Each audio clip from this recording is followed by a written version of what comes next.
Hey, it's David from Freedom Founders. Great technicians rarely have real freedom, real passion, real purpose in life. Now, that's not to say that being an artist, being really good at your craft, your expertise, what you're trained to do, your skill sets that you went to school for and trained arduously, that's not a great thing to have. That's what society teaches us. That's what our parents, well-meaning teachers and community leaders all told us to do. That was to go to school, get good grades, to gain expertise, to gain a career stakes in something in life that was what we did really well. Uh, Working, trading our time, our expertise, our skill set for dollars, which is transactional. It's the construct on which our society is built. That's what we're all told to do. Whether you get a job or you start a business or you go into a career profession, you work for a great company, you climb the CEO ladder, whatever that is, it's still all about working. There is nothing wrong with a good work ethic. That's what this country is built on. But if you want to step outside that box, that construct of always working and trying to eke out a little bit more dollar per hour that you put in by investing in yourself and becoming more skilled at something you do or being more efficient at it, see, that's very, very linear in an improvement approach. Very, very slow changes will happen there. And I see and witness a lot of people that are very smart, very intelligent. In school, they made great grades, and now in their particular business or chosen profession, they continue to excel and do really well. But again, it's trading time for dollars. The problem there is that there's no true freedom.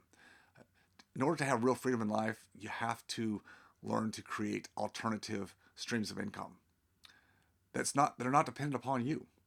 As long as you're the one that has to create the income, to be the driver of all income that you produce, it's it's a place that you can't really get out of. It's a place that people think, well, someday, after 30, 35, 40 years, hopefully I will have saved up enough, or maybe I can sell my business or practice for enough to live off of that money for the rest of my life. But you know, you never know. You never know. That plan rarely works for most people. They think they're on a plan. They think they're getting good advice financially about how to save, invest, and put money where everybody else puts it in stocks and bonds and annuities and 401ks, all that stuff, all that mainstream stuff. They don't find out until they're 60, 65, 70 years old that plan didn't get close to what they really needed or what they wanted. It's a default. Everybody does it.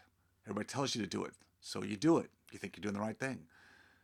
You've got to challenge the majority thinking, what I call group think. You've got to challenge that if you're going to live a different life, if you want to be different than everybody else.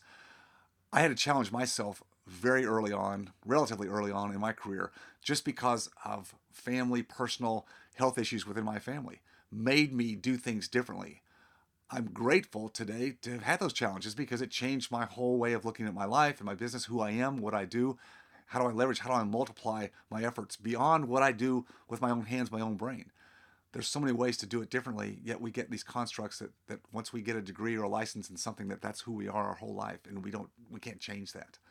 And the additional improvement that we can make within ourselves is minor. It's only minor. There's only so many hours in the day, only so much time we can trade for those dollars. Even the highest paid brain surgeon, there's a limit on his or her income. It is for everybody. So you got to learn to multiply, learn to leverage, learn to create alternative streams of income.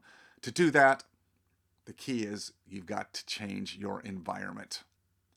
Doesn't mean you need to move or sell your business or that kind of thing. What I'm talking about is the people that you choose to spend your time with, business networking, from coaching, mentoring, mastermind groups, the people that you surround yourself with.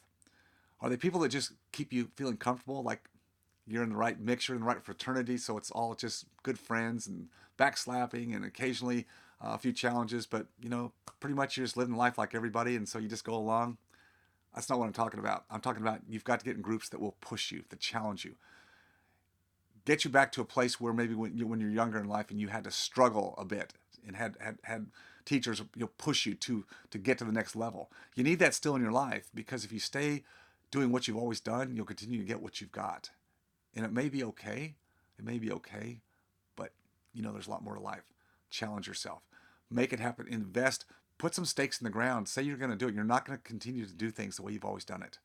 It's up to you. You've got to make the choice. You've got to decide. You've got to commit. Otherwise, you'll continue to live your life on this kind of hamster wheel, looking left, looking right, seeing everybody else is kind of doing the same thing, and hoping that you're doing the right thing.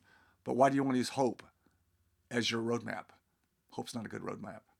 Have a real blueprint that really speaks and has decision point trees that will make it happen. That's what we do in Freedom Founders. I couldn't do it, get where I've gotten in life if I'd kept doing the same thing I was doing that I was taught to do.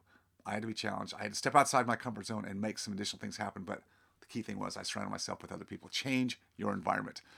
That's it for today. Remember, always stay focused on your freedom. Until I see you next time, take care.